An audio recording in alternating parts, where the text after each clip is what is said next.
అసలైన పెద్ద banner item ఇదే. ఇవాళకే కాదు, తెలంగాణ మొత్తం దీన్ని మళ్ళా చూసి మళ్ళా చదువుకొని మేము గత కొన్ని రోజులుగా మొత్తుకుంటా ఉన్నాం. దానికి వాస్తవ రూపం ఇవాళ బయటపడుతుంది. గొర్రెల పంపిణీలో 700 కోట్ల గోల్మాల్. రామచందర్, కళ్యాణ్ కుమార్. TSLDA CEO రామచందర్, మాజీ మంత్రి తలసాని OSD కళ్యాణ్ అరెస్ట్. అజ్ఞాతంలో ప్రధాన నిందితుడు మొహిదోద్దీన్. కేసులో ఇప్పటికే 10 మంది అరెస్ట్. పట్టుబడ్డ వారిలో 4 ప్రభుత్వ ఉద్యోగులు. రాజకీయ ప్రమేయం పైన దర్యాప్తు. రామచందర్ హయాంలోనే పెరిగిన గొర్రెల యూనిట్ ధర. పాత ధర 1,25,000, కొత్త ధర 1,75,000. ఒక్కో యూనిట్ కు 20,000 అధికారులకు కమిషన్. లబ్ధిదారుల వద్ద టోకెన్లు, కాగితాలపై గొర్రెల కొనుగోళ్లు. ఇది చాలా పెద్ద అంశం. గొర్రెల స్కామ్కి సంబంధించి బేసిక్గా అస్సలు బేసిక్గా ఎక్కడ మిస్టేక్ జరిగింది ఏంది అనేటువంటిది మనం పక్కన పెడితే, ఈ గొర్రెల స్కామ్కి బాధితులైనటువంటి వాళ్ళలో పెద్ద బాధితుడు మా దగ్గరే మా నగేషే ఉన్నాడు. నగేష్, అసలు గతంలో మనం చెప్పినాం ఏం జరిగింది అనేటువంటిది. అసలు ఏం జరిగింది, మీరు ఎందుకు బాధితుల్లాగా నిలబడాల్సి వస్తుంది ఈ రోజున అనేటువంటిది నీ మాటల్లో ఒక్కసారి చెప్తే మన వీక్షకులకు కూడా అర్థమవుతుంది. వాస్తవానికి మేము బాధితుల్లో నిలవడానికి గల కారణం ప్రభుత్వమే అన్న. ఏదైతే ప్రభుత్వం ప్రవేశపెట్టిందో గొర్రెల స్కీమ్ను ప్రభుత్వం ప్రవేశపెట్టింది, దాన్ని ఫస్ట్ వ్యతిరేకించారు కొంతమంది. ఎందుకంటే ఇంకా గొర్రెలు కాసుకుంటూ ఉండాల్సిన అవసరం లేదు మాకు, ఆర్థికంగా విద్యాపరంగా కావచ్చు, బిజినెస్ చేసుకోనికి మాకు లోన్లు కావాలని చెప్పేసి. కానీ ఏదైతే ప్రభుత్వంతో సన్నిహితంగా ఉన్న నాయకులు ఉన్నారో వాళ్ళ సొంత లాభాల కోసం, ప్రభుత్వంతో మెన్ను పొందడం కోసము ఆ గొర్రెల స్కీమ్ను తెరపైకి తీసుకొచ్చిర్రు. గొర్రెల స్కీమ్ మొదలైంది. ఫస్ట్ సారి ఇచ్చినప్పుడు ఓకే, అప్పుడు వాళ్ళదే ప్రభుత్వం ఉంది. మధ్యలో స్కీమ్ వచ్చిన కొత్తలో ఎవరైతే డీడీలు కట్టిరో వాళ్ళకు త్వరలోనే స్పందించారు, త్వరలోనే గొర్రెలు వచ్చేసారు. కానీ ఆ గొర్రెల పరిస్థితి ఏందన్నా, ఇక్కడ ఈ వాతావరణానికి సెట్ అయ్యే గొర్రెలు కాదు అవి వేరే సైడు నాణ్యత తక్కువ అంటారు కదా, పిచ్చి గొర్రెలు అనుకోవచ్చు. ఈ ప్రాంతానికి వస్తే చనిపోతాయి అవి ఖచ్చితంగా. అవి అమ్ముకోనికి కోసుకోనికి తప్ప ఈ ప్రాంతంలో అయితే పెంచడానికి పని చేయాయి ఒకటి. ఆ తర్వాత సెకండ్ డీడీలు, అదే ఫస్ట్ డీడీలలో నమ్మిరు కాబట్టి జనాలు కొంతమంది అవాయిడ్ చేసారు. అరే రాకపోతే ఎట్లా 43,000 50,000 కట్టడం అంటే ముచ్చట కాదు కదన్న. ఫస్ట్ సారి వచ్చేసరికి అందరికి ఆశ పెరిగింది. సరే మా వాళ్ళకి వచ్చింది, పక్కనకి వచ్చింది, వానికి వచ్చింది, దీనికి వచ్చింది, సరే అని చెప్పేసి డీడీలు నెక్స్ట్ టైం ఎవరెవరి పేర్లు వచ్చినాయి లిస్ట్లో అందరు కట్టేసారు. అందరు ఒకటి లాస్ట్ డేట్ ఇచ్చారు, ఈ డేట్ నాడు కట్టకపోతే క్యాన్సిల్ అవుతాయని చెప్పేసి. అంటే ఆ బ్యాంకుల చుట్టూ తిరుక్కుంటా 43,700 చిల్లర ఉంది అమౌంట్. లాస్ట్ టైం ఫోటోలు కూడా చూపించిన డీడీలు కట్టినాయి. కలెక్టర్ అకౌంట్ కట్టాలని చెప్పేసి అంటే అందరు పోయి కట్టేసారు. ఆ డబ్బులు కూడా అంటే మా గొల్ల కుర్మల పరిస్థితి చెప్పాలంటే, అంటే నేను కుర్మ బిడ్డను, మా గొల్ల కుర్మల పరిస్థితి చెప్పాలంటే డబ్బులను కాపాయం చేసుకోవాలి అంటే తినకుండా పైసలు రేపటి కోసం జాబెట్టుకోవాలన్న ఆలోచనలు ఉంటారు. ఎవరిని అంత అగాధం నమ్మరు.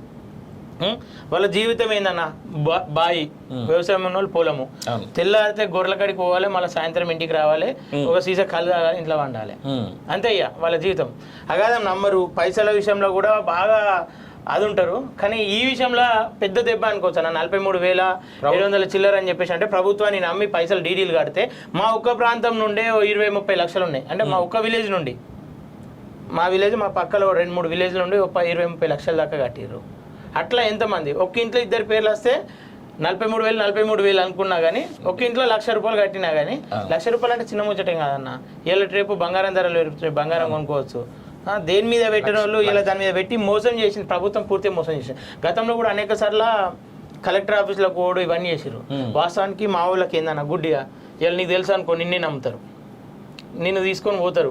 ఆడ ఏం జరుగుతుంది ఏం లేదు వస్తుందంట అని చెప్పేసి అనగానే గత ప్రభుత్వ నాయకులు ఏది చెప్తే అది నమ్మిరు.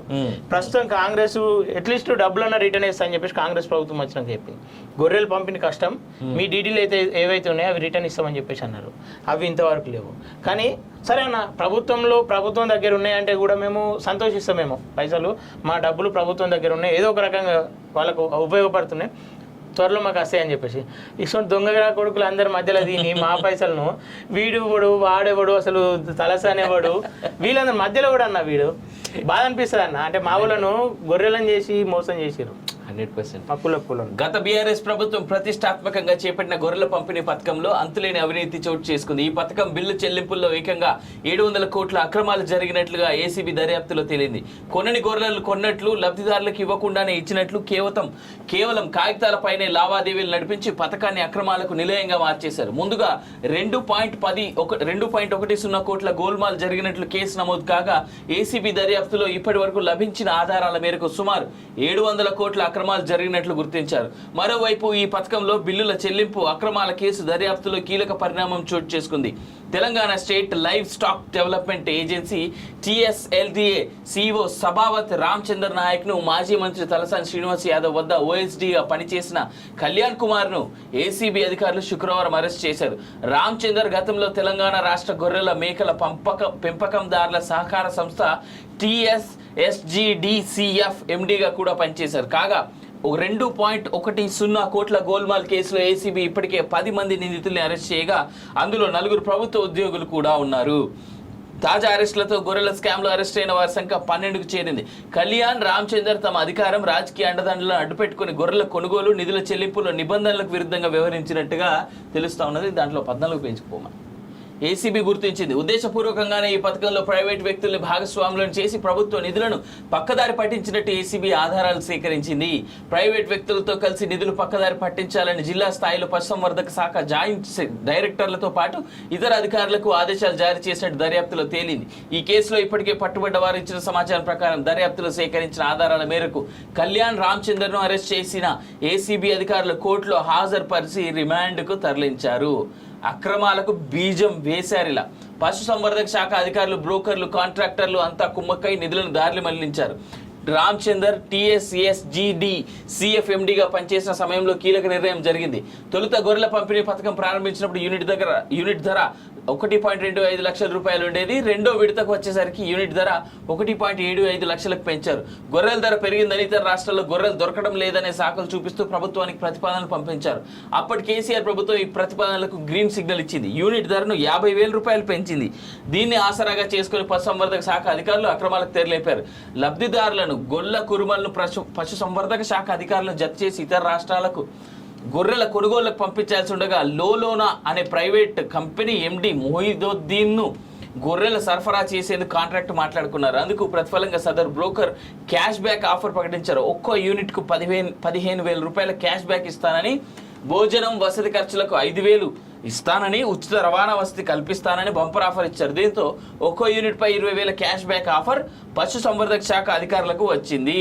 రెండో విడతలో 1.75 లక్షల రూపాయల యూనిట్ విలువలో 20,000 ఉన్నతాధికారులకు గిట్టుబాటు చేసుకున్నారు. నిధుల దారి మళ్లింపు ఇతర రాష్ట్రాలకు వెళ్లి గొర్రెలు కొనుగోలు చేయడానికి లబ్ధిదారులతో పాటు పశుసంవర్ధక శాఖ అధికారులను పంపించాల్సి ఉండగా రామచందర్ MDగా ఉన్న సమయంలో ఈ నిబంధన మార్చారు. ఇతర శాఖలకు చెందిన అధికారులను కూడా గొర్రెల కొనుగోలు పంపేలా నిబంధనలు సడలించారు. గొర్రెల కొనుగోలు లబ్ధిదారులకు పెంపకంలో ప్రైవేటు వ్యక్తి కాంట్రాక్టర్ మొహిదుద్దీన్తో పాటు ఆయన కుమారుడు అంతా తామై వ్యవహరించారు. తండ్రి, కొడుకులు ఆయా ప్రభుత్వ విభాగాలతో ఏర్పాటైన బృందాలతో కలిసి గతేడాది ఆగస్టు 13 నుంచి 23 తేదీల మధ్య కాలంలో ఏపీలో పర్యటించారు. పల్నాడు, ప్రకాశం, గుంటూరుతో పాటు మరికొన్ని ప్రాంతాల్లోని 18 మంది రైతుల నుంచి 133 యూనిట్లు 2,793 గొర్రెలను సేకరించారు. బిల్లులు చెల్లింపు జరిపేందుకు రైతులు బ్యాంక్ ఖాతాలు, ఆధార్ కార్డులు, ఇతర పత్రాలను ప్రభుత్వ అధికారులు తీసుకున్నారు. ఇక్కడే తమ అధికారాన్ని ఉపయోగించి నిధులు దారి మళ్లించేందుకు పథకం రూపొందించారు. గొర్రెల కొనుగోలు చేసిన వారి ఖాతాల్లో కాకుండా ప్రైవేటు వ్యక్తుల బ్యాంకు ఖాతాలు వివరాలు నమోదు చేశారు. దీంతో రైతుల ఖాతాలకు బదులుగా బ్రోకర్లకు చెందిన బ్యాంక్ ఖాతాల్లో 2.10 కోట్లు మళ్లించారు. సో ఆ గొర్రెలు అమ్మినా కానీ వాళ్ళకి పైసలు రాలేదనేటువంటి ఇక్కడ తెలుస్తా ఉన్నది. వీళ్ళ మీద పెట్టేటువంటి సెక్షన్ల ప్రకారం 406, 409, 420 అన్ని చీటింగ్ కేసులే. ఏమైతే మహా అంటే ఇవన్నీ చీటింగ్ కేసులే. ఇంతకు మించి వేరే పెద్దగా ఏం లేదు దీంట్లో. నేతల ప్రమేయంపై ఆరా. బీఆర్ఎస్ ప్రభుత్వ హయాంలో జరిగిన గొర్రెల పంపిణీ పథకంలో జరిగిన అక్రమాలపై ప్రస్తుత కాంగ్రెస్ ప్రభుత్వం సీరియస్గా ఉంది. నిధుల గోల్మాల్పై పూర్తి స్థాయిలో విచారణ జరపాలని ఏసీబీని ఆదేశించింది. ప్రభుత్వ ఆదేశాల నేపథ్యంలో ఈ కేసులో ఏసీబీ దూకుడుగా వ్యవహరిస్తుంది. లభిస్తున్న ఆధారాల మేరకే కేసుతో సంబంధం ఉన్న ప్రస్తుత మాజీ ప్రభుత్వ అధికారులను అరెస్ట్ చేస్తుంది. ఇప్పుడు ఏకంగా అప్పటి పశుసంవర్ధక శాఖ మంత్రి తలసాని శ్రీనివాస్ యాదవ్ దగ్గర ఓఎస్డి అని మాత్రమే చెప్తున్నారు, కానీ రేపు మాప తలసానికి కూడా పెట్టిరు, మంచి ముహూర్తమే. కళ్యాణ్ పట్టుబడుతుందో ఈ కేసులో రాజకీయ ప్రమేయం ఏమైనా ఏసీబీ కూపి లాగేందుకు సిద్ధమవుతుంది. నేతల అండదండలతోనే అక్రమాలు జరిగాయని ప్రచారం జరుగుతున్న నేపథ్యంలో ఆ కోణంలో నిందితులను విచారించి వివరాలు రాబట్టేందుకు సిద్ధమవుతున్నారు. దర్యాప్తులో లభించే ఆధారాల మేరకు రాజకీయ నాయకులు టచ్ చేసేందుకు ఏసీబీ సిద్ధమవుతున్నట్టుగా సమాచారం. లబ్ధిదారులకు టోకెన్లు, కాగితాలపై గొర్రెలు. ఈ పథకంలో కొందరు లబ్ధిదారులకు గొర్రెల యూనిట్లు అందలేదు. గొల్ల కుర్మలకు గొర్రెలు ఇవ్వకుండానే ఇచ్చినట్లు రాసుకున్నారు. ఉదాహరణకు నల్గొండ జిల్లాలోని ఒక గ్రామంలో లబ్ధిదారులకు ప్లాస్టిక్ కాయిన్లు పంపిణీ చేశారు. పశువర్ధక శాఖ ఉన్నతాధికారులతో పాటు దళారులు కలిసి కాయిన్లను అప్పగించారు. గొర్రెలు తెచ్చిన వారికి లబ్ధిదారులు ఈ కాయిన్లు చూపిస్తే వాళ్ళు గొర్రెలు ఇచ్చిపోతారు. కానీ దళారులకు గొర్రెలు తెచ్చింది లేదు, లబ్ధిదారులకు ఇచ్చింది లేదు. కానీ కాయిన్లు మాత్రం వారి వద్దే ఉండిపోయాయి. కాగితాలపైనే గొర్రెల యూనిట్ల పంపిణీ జరిపోయింది. ఈలోగా గొర్రెల పంపిణీలో జరిగిన అక్రమాలపై విచారణ జరిగింది. విచారణాధికారులు నల్గొండ జిల్లాకు వెళ్లి క్షేత్రస్థాయిలో విచారణ చేయగా లబ్ధిదారులకు ప్లాస్టిక్ కాయిన్లు చూపించారు. వారి పేర్లను జాబితాలో చూస్తే లేవు. గొర్రెల యూనిట్లు అందినట్లే ఉంది. రైట్, నెలలుగా పత్తాలేని మొహిదుద్దీన్ మొత్తం పథకంపై సమగ్ర విచారణ అంటే చూస్తా ఉన్నాం. ఇద్దరే గొర్రెల యూనిట్ ధరను ఏకంగా 50,000 పెంచడం ద్వారా పెద్ద ఎత్తున అవినీతికి రామచంద్ర తెరలేపినట్టు లోలోన సంస్థ పేరుతో దందా నడిపిన దళారి మొహిదుద్దీన్ అప్పటి పశుసంవర్ధక శాఖ మంత్రి తలసాని శ్రీనివాస్ యాదవ్, ఓఎస్డి కళ్యాణ్ కుమార్ పాత్రదారులు, సూత్రధారులు ఉన్నట్లు ఏసీబీ తేల్చింది. కళ్యాణ్ రామచందర్ పై గతంలో పలు ఆరోపణలు ఉన్నాయి. పశుసంవర్ధక శాఖలో 2021 నుంచి 23 మధ్య కాలంలో రామచందర్ ఎండీగా పనిచేసిన సమయంలో పెద్ద ఎత్తున అవినీతి ఆరోపణలు వచ్చాయి. గొర్రెల కొనుగోలులో ప్రైవేటు వ్యక్తులకు పెత్తనం ఇవ్వడం ద్వారా నిధులు దారి మళ్లించేందుకు ఆస్కారం కల్పించారన్న అభియోగాలున్నాయి. దీంతో పాటు ఎన్సీడీసీ రుణం ఇవ్వకపోయిన 80,000 మంది లబ్ధిదారుల నుంచి అదనపు డీడీలు వసూలు చేసినట్లు ఆరోపణలున్నాయి. అసెంబ్లీ ఎన్నికల తర్వాత పశుసంవర్ధక శాఖ ఆలయంలో ఫైళ్ల మాయం సమయంలోనూ కళ్యాణ్ పై తీవ్ర ఆరోపణలు వచ్చాయి. సో ఎట్లా చూసుకున్నా తలసాని శ్రీనివాస్ యాదవ్కి కూడా ఆయన్ని కూడా అరెస్ట్ చేసేందుకు పూర్తి స్థాయిలో తెలంగాణ ప్రభుత్వం ఈ ఏసీబీ వాళ్ళు కావచ్చు, పోలీసు వాళ్ళు కావచ్చు, రంగం సిద్ధం చేస్తున్నట్టుగా కనిపిస్తూ ఉన్నటువంటి సమాచారం. ఓఎస్డీని, ఒక మాజీ మంత్రి దగ్గర పనిచేసినటువంటి ఓఎస్డీని అరెస్ట్ చేశారంటేనే ఒక స్కామ్కి సంబంధించి ఆ మంత్రి ఇన్వాల్వ్మెంట్ లేకుండా ఆ ఓఎస్డీ పీకేది పిసుకునేది ఏమీ ఉండదు. ఇది చాలామంది తెలుసుకోవాలి. ఓఎస్డీ అంటే హీఈస్ నథింగ్ బట్ హిస్ ఏమంటారు అఫీషియల్ పీ, అంతకుమించి ఇంకేముండదు. ఆయన పెద్ద సంతకాలు పెట్టి చేయగలిగేది కూడా ఏముండదు. ఆయన అఫీషియల్గా మహా అంటే ఏం చేయాలి, గైడ్ చేయగలడు. కానీ దానికి సంబంధించి సంతకాలు పెట్టి మేజర్గా చేసేదంతా ఎవరు అయ్యా అంటే మంత్రి, ఆయన కింద పనిచేస్తున్నటువంటి ఐఏఎస్లు. సో దీంట్లో ఇంకా వెలుగులోకి రాని కొన్ని ఐఏఎస్ల పేర్లు, ఐపీఎస్ల పేర్లు కూడా ఉన్నాయి.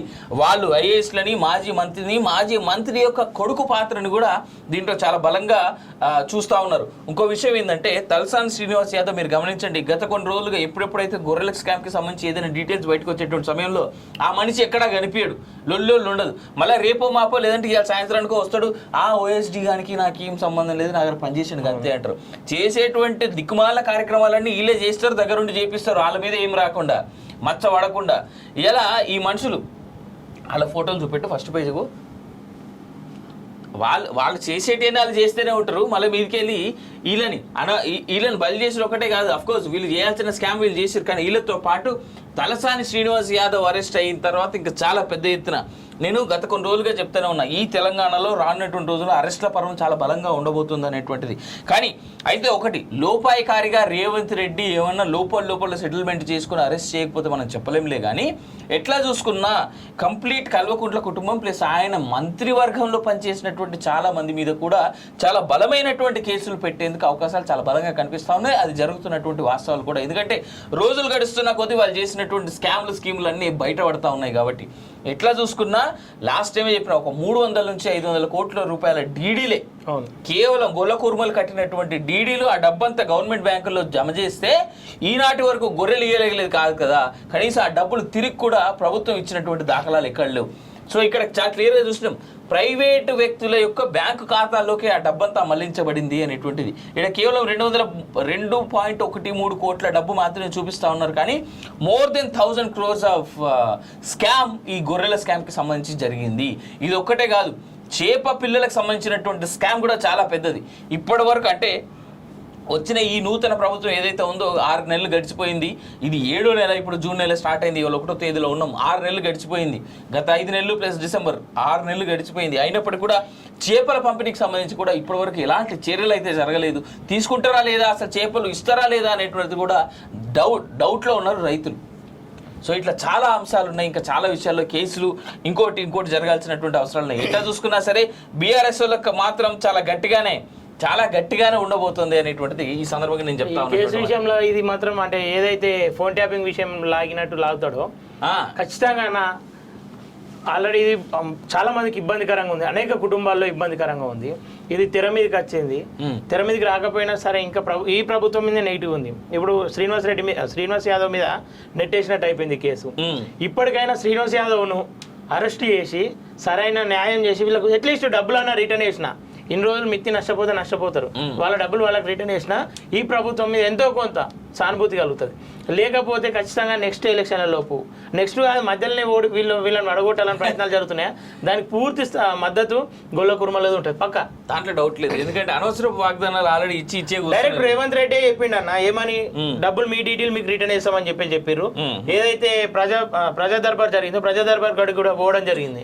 పోయినప్పుడు వాళ్ళు చెప్పిన సమాధానం ఇదే, అంటే ఎలక్షన్ కోడ్ పడిపోతుంది, అంతలోపు అయితే అవుతుంది, ఆ తర్వాత ఎలక్షన్ కోడ్ తర్వాత వేస్తామని చెప్పేసి అన్నారు.